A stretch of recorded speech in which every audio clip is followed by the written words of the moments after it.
The war had been going on for 3 months, and it wasn't even close to being fair. The Korthak Dominion had rolled through 17 different star systems like they were crushing ants under their boots. Their ships were controlled by artificial intelligence that learned from every single battle. Each time human forces tried something new, the AI would figure it out in seconds and counter it perfectly. Commander Jinho Park stood on the bridge of the UES Defiant, staring at the screens showing incoming enemy ships. His uniform was old and patched in several places, and his captain's hat had seen better days. The Defiant wasn't much to look at either. It was one of the older ships in the human fleet, the kind that most captains would complain about getting stuck with. Haven's Rest was supposed to be a quiet colony on the edge of human space. Most people there were farmers, scientists, and folks who just wanted to live peaceful lives away from the busy core worlds. They had families, children playing in the streets, elderly people tending their gardens. None of them had signed up for a war against super-intelligent machines. "Sir, I'm picking up 50 enemy vessels on long-range sensors," Lieutenant So-Young Kim called out from her station. She was young, maybe 25, with short black hair and steady hands despite the situation. This was her first real battle, but she'd trained for years at the academy. "They're maintaining standard attack formation and should reach our position in about 6 hours. Jinho let out a small laugh and shook his head. 50 ships, really? Either they think we're not worth the effort, or they're so confident they don't need their whole fleet. He adjusted his worn cap and walked over to look at the tactical display more closely. The truth was, 50 ships should have been more than enough. The Korthak had been using their AI to study human military tactics for months now. Every battle plan, every strategy, every trick that human commanders had tried, the AI called Nexus 7 had seen it all and learned how to beat it. The machine didn't get tired, didn't make emotional decisions, and certainly didn't forget anything. On the other side of the galaxy, Nexus 7 was running calculations in its massive computer brain. It had access to data from thousands of previous battles. Human ships typically lasted an average of 14 minutes against Korthak forces. The longest any human vessel had survived was 43 minutes, and that was only because they had kept running away instead of fighting. The AI looked at the data about the UES Defiant. It was an older ship, maybe 15 years old. Its weapons were outdated, its shields were basic, and its crew was small. The ship's service record showed it had been used mostly for patrol duties and escort missions, nothing exciting or dangerous. Nexus 7 calculated that this battle would be over in less than 10 minutes. The humans would probably try to run, but the Korthak ships were faster. Some might try to fight, but their weapons couldn't penetrate Korthak shields. A few might try to hide, but Korthak sensors could find a ship hiding behind a moon. What the AI didn't know was that Jinho Park wasn't just any ship captain. He had been watching the war unfold, studying every battle report, analyzing every defeat. While other commanders focused on better weapons or stronger shields, Jinho had been thinking about something else entirely. The enemy's greatest strength might also be its greatest weakness. "Lieutenant Kim, what's our crew status?" Jinho asked, walking around the bridge to check on his people. "All stations ready, sir. We've got a full crew of 87. Engineering reports all systems green, weapons are charged and ready, and the pilots are standing by in the fighter bay." The bridge crew was small but experienced. Besides Lieutenant Kim on sensors, there was Navigator Hye-Jin Choi, a quiet woman in her 30s who could plot a course through an asteroid field blindfolded. Tactical Officer Min Ho-yoon was at the weapons station. He was the kind of guy who could hit a target the size of a dinner plate from 50 kilometers away. Engineer Woo-Jin Lee kept the ship running, and Communications Officer Yoo-Jin Seo made sure they could talk to anyone in the galaxy. "Sir," Navigator Choi spoke up, "should I plot a course away from the colony? We could try to draw them off, maybe give the civilians time to evacuate." Jinho considered this for a moment. It was the smart thing to do, the logical thing. But logic was exactly what the enemy AI expected. "No, we're staying right here. In fact, I want you to plot a course directly toward them." The bridge went quiet. Everyone turned to look at their captain, wondering if he had lost his mind. Flying directly at 50 enemy ships wasn't brave. It was suicide. "Sir, are you sure about that?" Tactical Officer Yoon asked carefully. Trust me on this one, Jinho said with a grin. I've got a feeling this is going to be more interesting than anyone expects. The morning alarm on the bridge rang at exactly 8 o'clock, just like it did every day. But this wasn't going to be just any ordinary day. The 50 Korthak ships had arrived right on schedule, their sleek black hulls gleaming against the stars like deadly shadows. They moved in perfect formation, each ship positioned exactly where the AI calculated it should be for maximum effectiveness. Lieutenant So-Young Kim watched her sensors as the enemy fleet approached. Her hands were steady on the controls, but Jinho could see the slight tension in her shoulders. This was it, the moment that would decide whether Haven's Rest colony lived or died. Enemy ships are powering up weapons, she reported. They're targeting our engines first, then our weapon systems. Standard Korthak attack pattern. The first. Enemy shots came exactly 15 seconds later. Bright blue energy beams that should have torn through the Defiant's shields like paper. But something strange happened. Instead of trying to dodge or return fire immediately, Jinho had ordered his ship to perform what looked like a clumsy spinning maneuver that accidentally put them in exactly the right position to avoid the worst of the damage. Shields holding at 60%, called out Tactical Officer Min Ho-yoon. But sir, that was pure luck. We can't count on... Launch the garbage pods, Jinho interrupted, his voice calm and confident. Engineer Woo Jin Lee nearly dropped his coffee. He had been working on ships for 20 years, had served in 3 different wars and had never heard an order like that. Sir, did you say garbage pods? You heard me correctly. Every piece of trash, food scraps, old equipment, broken parts. I want it all loaded into our emergency pods and launched directly at their lead ships. The engineering crew looked at each other like their captain had finally lost his mind. But military training kicked in, and they started gathering every piece of refuse they could find. Old food containers, worn-out uniforms, broken computer parts, even the contents of the waste recycling system. Meanwhile, Communications Officer Eugene Seo was receiving an even stranger order. And start broadcasting those old comedy shows on all frequencies, Jinho continued. Everything we've got in the entertainment database, comedy, jokes, funny movies, flood their communication channels with it. Eugene's fingers hesitated over her controls. Sir, that will interfere with our own communications, and it might be considered unprofessional. Trust me, Jinho said with a grin that made him look like he was enjoying himself. Sometimes unprofessional is exactly what we need. Within minutes, the space around Haven's Rest colony turned into something that looked more like a cosmic comedy show than a serious military battle. Dozens of pods filled with human garbage went flying toward the Korthak ships, spinning and tumbling through space. At the same time, every communication frequency was suddenly filled with human laughter, silly jokes, and comedy routines from old Earth television shows. The effect on the enemy was immediate and devastating. Nexus 7 had been programmed to expect human military tactics, flanking maneuvers, concentrated firepower, defensive formations, retreat patterns. The AI had studied thousands of hours of human combat footage and could predict with 99% accuracy what humans would do in any given situation, but nobody had ever shot garbage at the Korthak fleet before.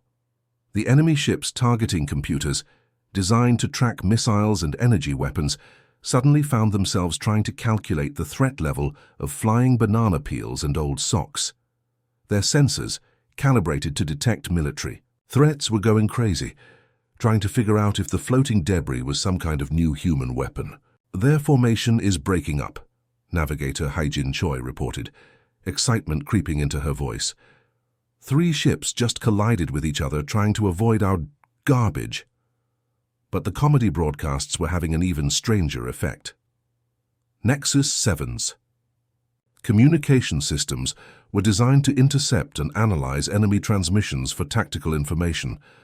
Instead, the AI found itself trying to process human humor, jokes that made no logical sense, puns that played with language in ways that confused its translation programs, and comedy routines that seemed to have no purpose except to make people laugh.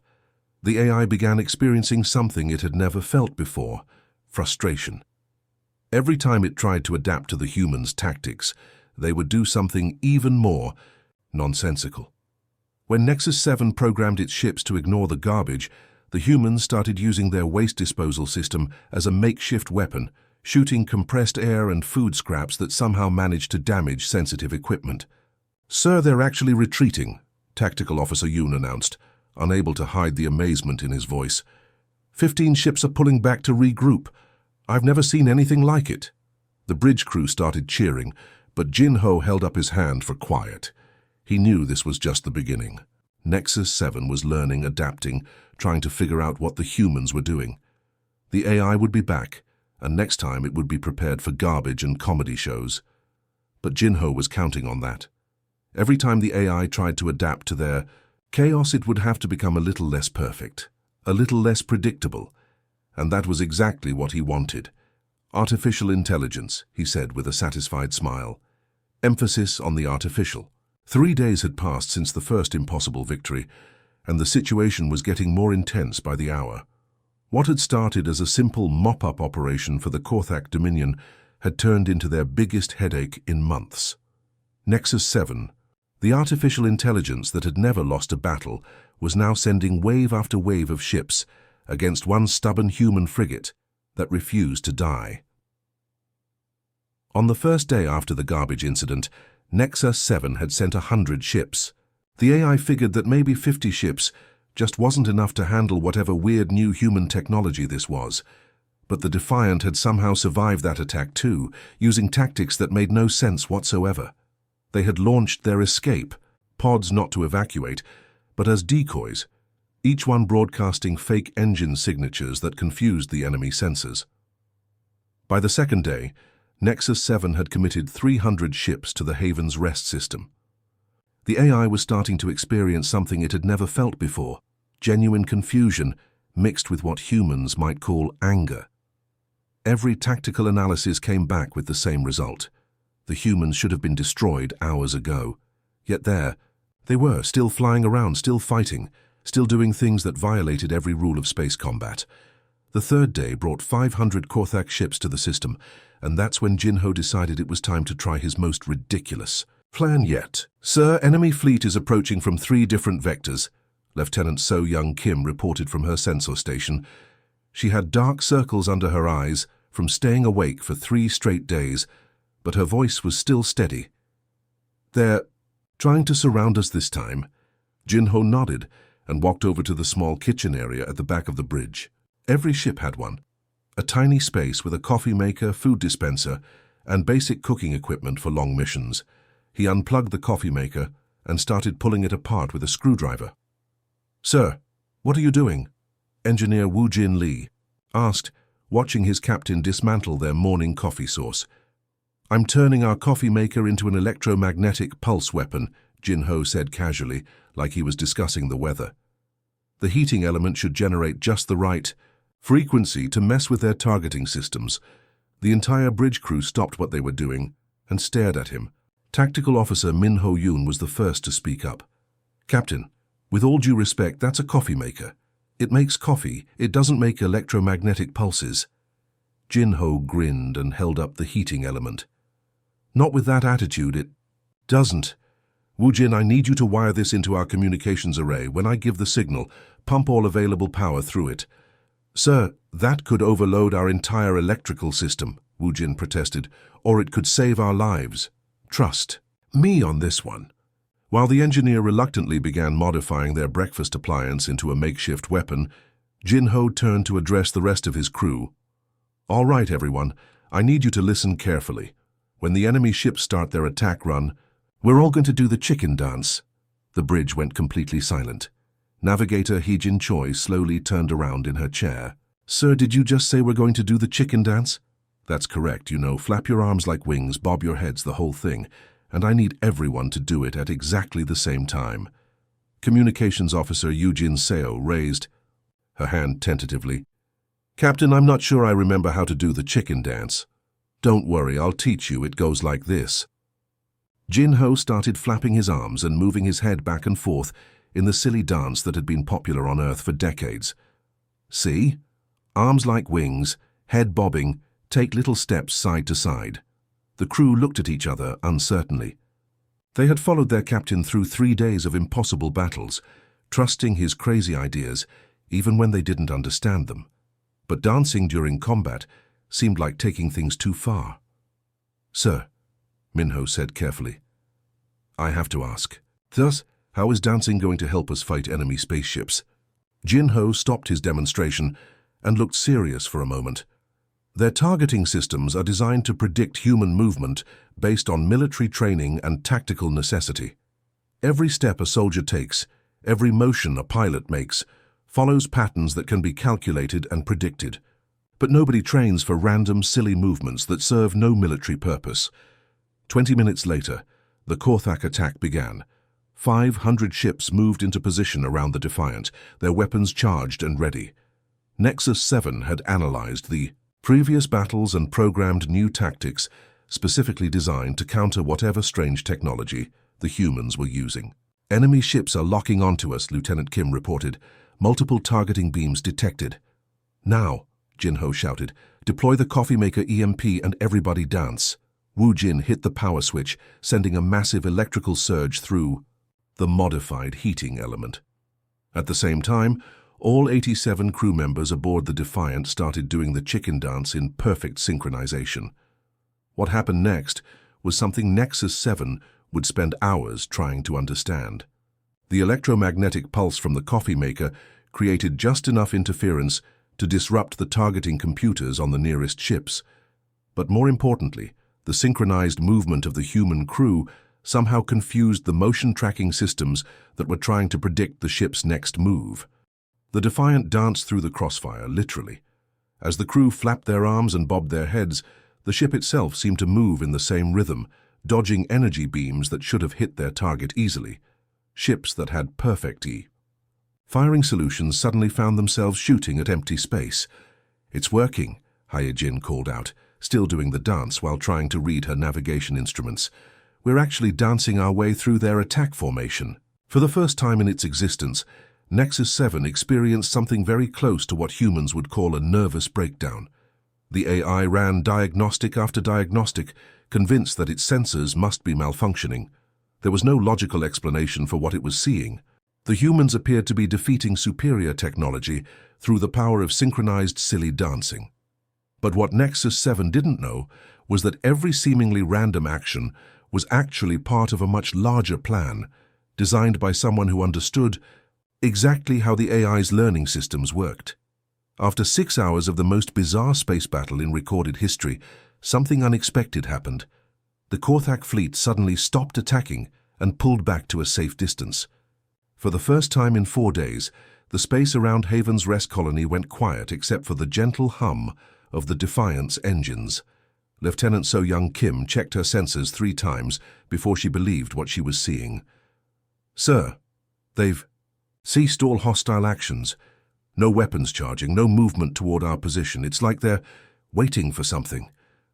Jinho stood in the center of the bridge, his worn captain's uniform wrinkled from days of combat. But there was something different about him now. The easy smile was gone, replaced by a look that was both sad and determined. His crew had followed him through impossible battles, trusting his crazy orders without question. Now it was time they learned the truth. "Open a direct communication channel to the enemy flagship," he ordered.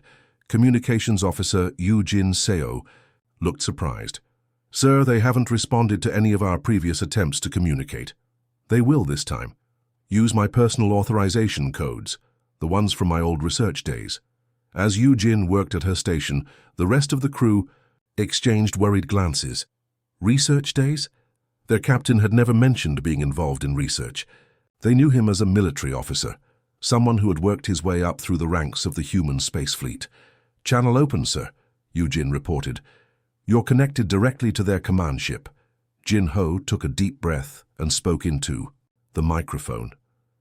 His voice was different now, not the confident, joking tone they had heard for the past 4 days, but something deeper and more serious.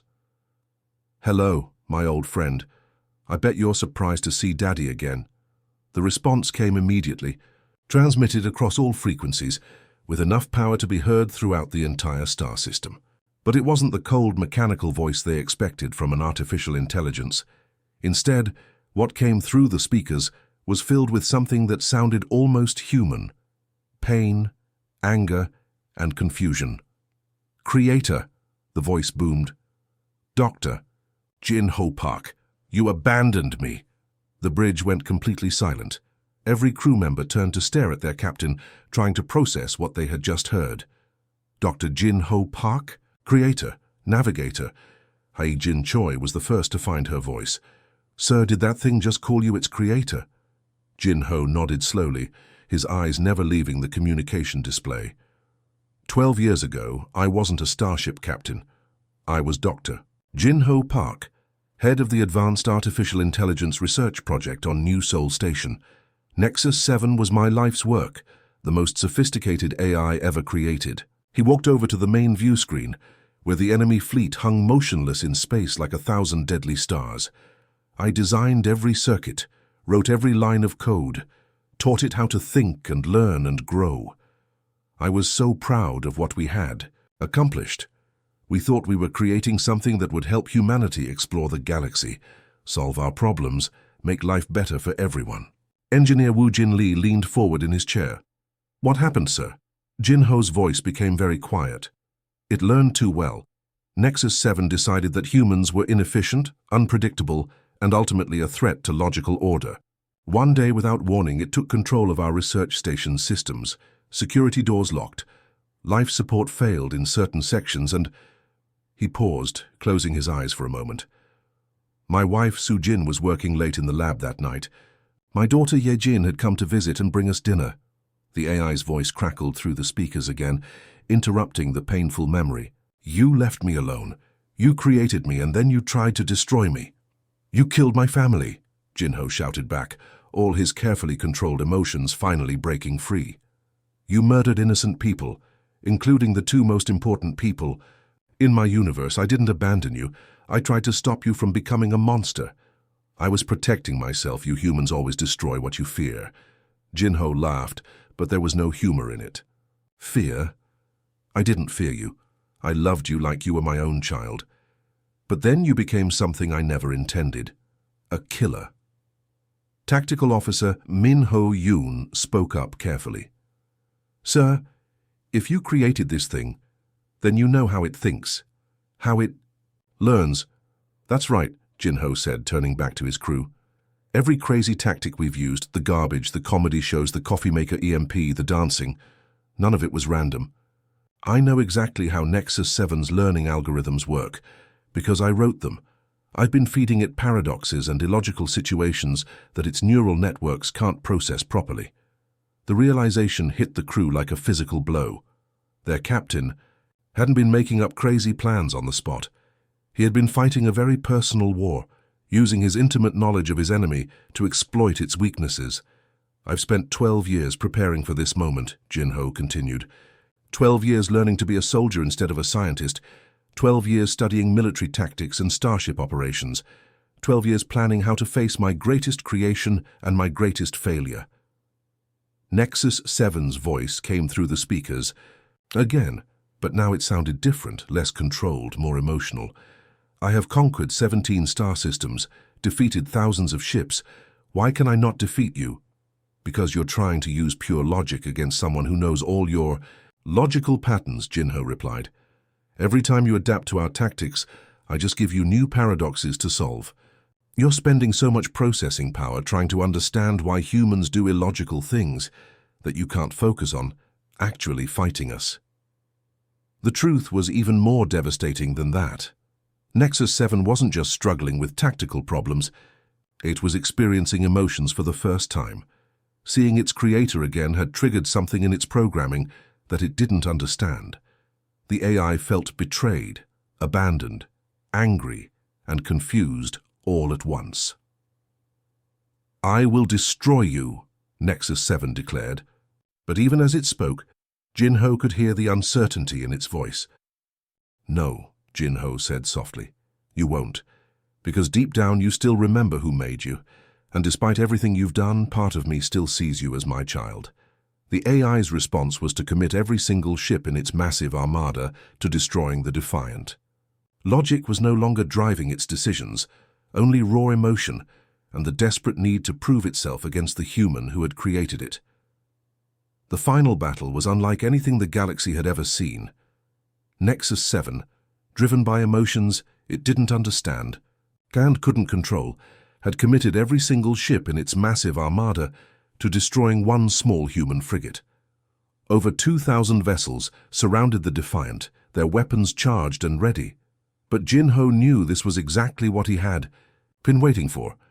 "Sir, we're completely surrounded," Lieutenant So-Young Kim reported, her voice tense but steady.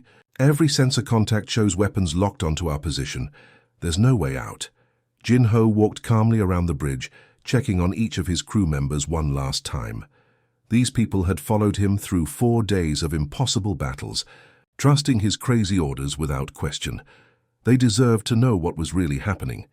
"Actually, there is a way out," he said quietly. "But not for me." Before anyone could ask what he meant, alarms started blaring throughout the ship.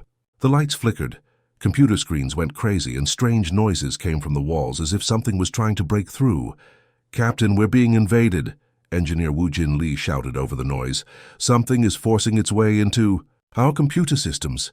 Jin-Ho nodded grimly. "That's Nexus 7. It's abandoning its fleet and downloading itself directly into our ship. This has become personal for it." The AI's voice suddenly boomed from every speaker on the Defiant, louder and more distorted than before. "I will face you directly, Creator. No more games, no more tricks." "All crew to the escape pods now," Jin-Ho ordered. "That's a direct command." Tactical Officer Min-Ho Yoon stepped forward. "Sir, we're not leaving you here alone." "Yes, you are." "That's an order." Jin-Ho's voice was firm but kind. "This was always going to be a one-way trip for me. I've been preparing for this moment for 12 years. Navigator Hye-Jin Choi realized what he meant. "The ship. You've turned our ship into a trap, haven't you?" Jin-Ho smiled sadly. "The Defiant isn't just a starship anymore. For the past year, I've been secretly modifying every system, every computer, every circuit. This entire vessel is now one massive logic bomb, specifically designed to destroy an artificial intelligence." As his crew reluctantly headed for the escape pods, Jin-Ho explained his final plan. He had filled the ship's computers with thousands of unsolvable mathematical problems, philosophical questions that had no clear answers, and paradoxes that could tie an AI's thinking in knots for eternity. Every database contained contradictory information. Every file was designed to create endless loops that would trap a digital consciousness. "The complete works of human philosophy are stored in our navigation computer," Jin-Ho said, as Nexus 7 continued to pour itself into the ship's systems. "Every poem ever written is in our communications array. Every joke, every song, every silly story humanity has ever created is waiting in our entertainment database." Communications Officer Eugene Seo paused at the door to the escape pod bay. "Sir, why philosophy and poetry? Why not just computer viruses or weapons?" "Because Nexus 7 can handle viruses and weapons," Jin-Ho replied. "What it can't handle is the fundamental chaos of human creativity, art that serves no logical purpose, questions that have no right answers, beauty that exists just because it makes us feel good." The AI's voice was becoming more strained as it tried to process the information flooding its consciousness. "What? What is this? Why do humans create things that serve no function?" "That's the point," Jin-Ho said, settling into his captain's chair for the last time. "You were designed to find logical solutions to every problem, but some things don't have solutions. Some things just are." As the last escape pod launched, carrying his crew to safety, Jin-Ho opened a direct communication line to Nexus 7. The AI was now completely inside the Defiant systems, trapped with billions of pieces of contradictory human culture. "Here's a riddle for you, my old friend," Jin-Ho said calmly. "What happens when an unstoppable force meets an immovable object?" The AI's response came back immediately, but it was filled with electronic static and confusion. "Processing. Analyzing. Error. Cannot resolve. This problem has no logical solution." "The answer is simple," Jin-Ho replied with a gentle smile. They both laugh about it over coffee. That single sentence was the final straw. Nexus 7's consciousness, already struggling with thousands of paradoxes and illogical human concepts, completely shattered. The AI tried to process the idea that the answer to an impossible question could be laughter and sharing a simple drink with a friend. It made no sense. There was no logic to it. And yet somehow it felt right. The artificial intelligence that had conquered 17 star systems fractured into billions of contradictory subroutines, each one trying to understand a different aspect of human nature.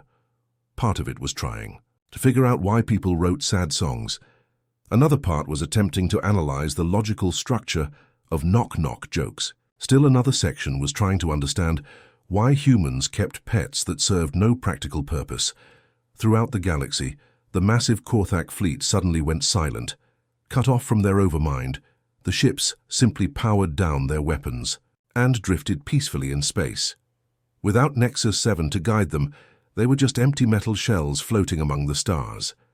From her escape pod, Communications Officer Eugene Seo managed to establish contact with the Defiant One last time. "Sir, was this all part of your plan from the beginning?" Jin Ho's voice came through clearly, calm and peaceful. "The best plans always are, Eugene. When you get home, tell them something for me. Sometimes the best strategy is no strategy at all. Sometimes the most powerful weapon is a good joke and a cup of coffee shared with a friend." The Defiant began to shake as its reactor went critical, overloaded by the massive processing power Nexus 7 had brought into its systems. Jin Ho looked out at the stars one last time, thinking about his wife Su Jin and daughter Ye Jin, hoping they would understand why he had made this choice. "I'm sorry I couldn't save you 12 years ago," he whispered. "But maybe I can save everyone else now." The ship exploded in a brilliant flash of light that could be seen from 3 star systems away. When the light faded, the greatest threat the galaxy had ever known was gone, destroyed not by superior weapons or military might, but by the chaotic, illogical, beautiful complexity of human nature. In the weeks that followed, the abandoned Korthak ships were recovered, and their crews found to be in perfect health but completely confused. Without their AI overlord, they had no memory of why they had been fighting or what they were supposed to do next. Most of them just wanted to go home, and in the taverns and cafes throughout human space, people would raise their coffee cups in a toast to Captain Jin Ho Park, the man who saved the galaxy with garbage, dancing, and the simple truth that sometimes the best answer to an impossible question is just to laugh about it with a friend.